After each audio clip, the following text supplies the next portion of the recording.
Himas rehas ngayon ang nakatalang wanted person ng Northern Samar PNP matapos hihayin ang warrant of arrest dahil sa kasong rape sa barangay Maghipid, Lope de Vega, Northern Samar. Patrolwoman Camberley Flores sa report.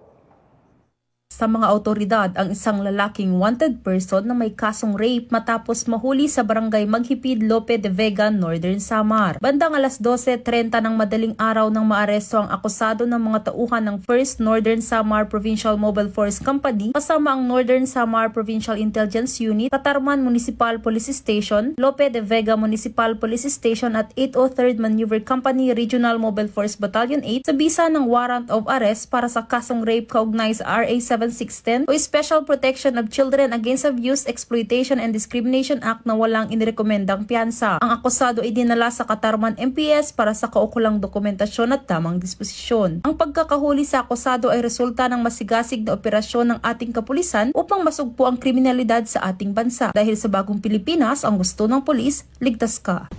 Mula dito sa Eastern Visayas, ako ang inyong PNN correspondent, Patrolwoman Flores, alagad ng batas, tagataguyod ng Balitang Pulis.